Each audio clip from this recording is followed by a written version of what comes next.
Eventually, after a couple of days, the Tempest Force, well, of course, or should I say Tempest, would have grown to be a much more powerful nation than ever before because of Drago and his influence towards the people and the other races.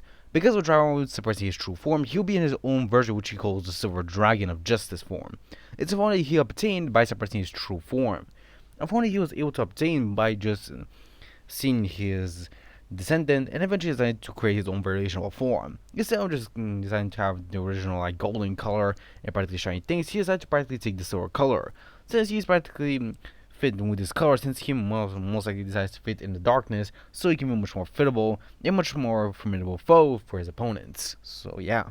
Of course, Rinro does spar with Drago for multiple times, but every time Rinro does spar with Drago, he's easily defeated even when Drago uses just a suppressed power of his dragon form. Even in his human form, Drago is much stronger than Rimuru. Rimuru, of course, is much stronger than his original counterpart, even in light novel in the beginning. But because of Drago being stronger and being also the second creator of this universe, he's much stronger than Rimuru in comparison to amount. Of course, the other demon lords would have not known about Drago returning back to his world. The only demon lord who knows about Drago, or should I say two demon lords, are Guy Cruzen and Malim. Malim knows Drago because he practically did actually see her on her birthday and also help her to get her giant pet. But Drago also knows about her pet and how it became a destroyer of universes. So he had no other choice. So yeah. Drago, of course, is also known about the giant destroyer, which practically caused almost the entire collapse of the entire universe, just like Dark did with his own. So that's why actually this Dark Apocalyptic Dragon was actually sealed with Dark. But little the dragon knew is that inside the dimension, Dark and the Apocalypse Dragons were fighting one another. Dark didn't want to show any mercy to his opponents, so he decided to kill her and eventually absorb all her magicules, eventually allowing him to evolve. It became Phantom Dark. He became much stronger than he has ever been before and grew immensely powerful. Dark thinks that now that he has achieved this type of power, he most likely be able to break out of the seal soon enough, but he knows that it will take him a lot of time, so he'll wait. He can wait. As long as he can finally see again his rival, Drago, as of course Dark grunts in anger. Remember that he also had an ancestor or a descendant who practically lost to Drago multiple times. No matter how much Dark practically sent dark energy to the world of Bakugans when Dark created, Dark always would have lost with his creations. Due to Dark's creation overpowering him through the power of hope and the belief and hope itself. So yeah. Drago is practically one of the strongest dragons, possessing the power that is beyond the nature itself, which is hope. Hope is practically an infinite amount of power, power beyond nature itself. That's why Drago is stronger than all his siblings, and that's why he was actually as strong as his brother Veldanava, but he was much stronger. Most of the siblings thought that he was as strong as Veldanava, but little they knew that he was actually stronger than Veldanava because they have constantly been fighting one another. Of course, Drago would have sparred with his brother Veldanava throughout the many years in the past, and always would have won the battles. No matter how much they used their powers, no matter if they drained themselves out of their own magicules, Drago would have stand the victorious in the battle because of his ultimate skill known as Supreme Dragon, which practically allows him to always be stronger than any other races no matter what. Even if someone surpasses him, he can just grow stronger and evolve, becoming stronger and more powerful. He does not evolve physically, but he evolves spiritually, practically increasing his magicules, his power, and his skills became much stronger than ever before. They just increase the more times he's overpowered, the more they grow stronger. And this is actually a natural skill which is constantly active, which means that Drago cannot stop it. Yes, he can stop it at any time, but he decides not to, since he thinks that it's better if he uses this skill. Of course, Drago, even in his suppressed presence, he can practically release a presence so big that it's comparable to that of a mountain. But Drago is able to suppress his presence. Of course, eventually Drago would have sent a dragon, a powerful female dragon that he's actually never sensed before. Her power is actually almost rivaling one of his sisters, like Velzard. So Drago is having to fly to that location. Decides to let Rimro and Tempest Forest to be at their own, for now, as he wants to see if that dragon is a threat or not. Drago uses his dragon form and eventually flies to the mountains, trying to search where the magicules of that dragon he was actually feeling from. And eventually, he would have actually seen the female dragon, and she was in her humanoid form.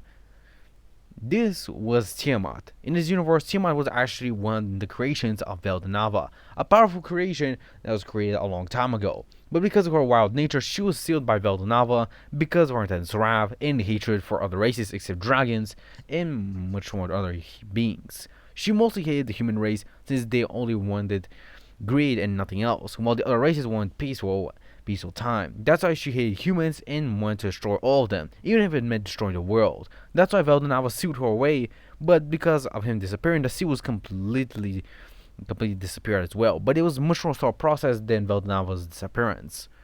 Unlike Veldanava, when it disappeared instantly, the seal was practically disappearing for a really long time, almost a couple of millennia until she was freed. Of course, Drago decided to visit her, which you might actually be kind of curious of what a dragon is doing here, but she decides not to bother as he fires a blast at Drago. But Drago just takes the attack, feeling nothing from it as he is unfazed. Even in suppressed dragon form, Drago is much stronger than any other being, even a demon lord himself. Even a true demon lord is no match in his normal state. Of course, Tiamat will be surprised that he was able to take the attack with no damage, and eventually she fires multiple other blasts, and uses some of her skills to weaken Drago. But Drago was not affected by them because of his other ultimate skills, which practically allowed him to be resistant to anything else. Mostly his ultimate skill being resistance, which means that he can practically resist anything, from dark magic to poison magic to anything of that sort. She almost had to use her fire poison magic, which is a practically unique magic, which she can only use since she is a dragon of the poison fire. She was practically a unique dragon that Veldanava created. She is actually quite strong. It can also slowly match the power of a true dragon at least 25%. That's why she's this strong. So yeah. But of course, even with that, Drago in his suppressed form is much stronger than some of his siblings. Even if he fought his younger brother Veldora, he most likely would be able to defeat him even in this state. So he's much stronger than Tiamat by a large margin. In which, of course, Tiamat is practically exhausted because she was trying to fire or even damage him a little bit. And she has been trying that for over 10 hours. Yeah, she has not been stopping that attacks for 10 hours. Even though Drago told her that she would exhaust herself, she did not listen to him and continued to fire at him. Eventually, of course, after 10 hours would have passed, she will be on the ground exhausted, asking Drago if he's gonna kill her. But Drago refuses, telling her that he was actually wanting to check on her to see if she was a friend or foe. Of course, Tiamat will just chuckle and tell her that she wants to destroy all the humans. But Drago actually tells her that he already knows that. He got this information from his brother, Veldanava. Of course, after hearing this, she fires one blast, but this blast is much weaker than the others. But Drago simply just breathes out and disperses the attack. Simply shocking Tiamat with just his breath, he was able to dissipate one of her attacks. This attack was actually converted into dark magic, which should not actually be cancelled easily. It took almost 10 years for at least a demon lord to practically get that dark magic out of their body, since it almost would have corrupted them. But Drago was able to practically shrug it off, and even breathe it out like it was nothing. Tiamat would then decide to give up, accepting Drago as her master. Of course, Drago would be confused and ask her why did she mean by master. He did not want to become her master, he just wanted to check if she was good or not. Of course, Tiamat does kind of take his word, and eventually explains to him that she will serve him for the rest of her life. Drago just sighs knowing that he cannot get out of the situation, but asks what's her name. Of course, Tiamat will explain that her name is Tiamat, and eventually Drago will be pretty happy to have her here. And eventually, of course, Drago would have introduced her to Rimuru and the others. Of course, most of the goblins know about Tiamat being the female dragon of Apocalypse and, of course, Poison, which is a pretty scary title, which Rimuru kind of slightly sweats alongside Drago as they think about it. Since Drago was known as practically the dragon of hope and justice and dream. So it's kind of weird to practically have someone that is practically the opposite of that. But he has no problem of trying to help Rimuru still build his nation. With the help of Drago, the nation is actually able to grow much larger and much more easier. Of course, the Kaijins will still appear as the original, and eventually, of course, still became the supporters of Rimuru. Of course, Drago will mostly would have grown stronger, but eventually they'll be detected by a demon lord, that being Malim. Eventually, Malim will decide to visit Rimuru, and eventually she'll visit him. By the time, of course, Drago and Rimuru would have talked to one another. Drago practically shrink himself so he can be in his human form, so he can talk with Rimuru, and both of them will talk normally. Of course, by some time, Malim will appear and say hi. Of course, this will practically startle Rimuru, but Drago will be unfazed as he kind of expected that from one of his nephews, since she kind of does get her personality from her mother, so he's kind of expecting that she will have a childish behavior even after a couple of thousand years. which is not that surprising for him. Of course, eventually Malim introduces herself as the Demon Lord, and eventually removes her shock while Jaro just sighs and tells Malim that she is always like this, isn't she? Of course, Malim at first thinks that Jaro is some cocky person. He tries to punch him, but Jaro easily is able to block the attack. Telling her that she doesn't recognize him even after so many years. Well, it seems that he must actually transform then. Jaro then transforms into his suppressed form, and actually this is the form he's constantly actually been utilizing when he was around Malim, since he didn't want to scare her or kill her while he using his true form or true presence, which most likely would have killed her instantly even if she was a baby. Of course, Ming will be surprised to see her uncle, and she'll be pretty happy to see him again, asking him where he was. Of course, Jar would explain to her that he was in his own world that he created so he can practically make other races live in peace, but eventually he decided to visit his brother. He apologized to Melina that he could not visit her sooner, but he was pretty interested in the idea of Rimuru trying to unite all the races with his own. Which, of course, Malin kind of finds it interesting and intriguing. Of course, before Jar can finish explaining, Rimru's subordinates alongside Tiamat would try to attack Malim. Of course, Jar was just sigh as he would snap his fingers, making everyone stunned, alongside Malim, as he knows that Malim will try to attack back. Eventually, Jar explains the entire confusion between everyone, and eventually, Rimru's subordinates and Tiamat apologize. Well, of course, Jar just telling that she should have just waited and listened to him. Tiamat is embarrassed and apologizes again, when Drow just telling her to be careful next time as he passes her head.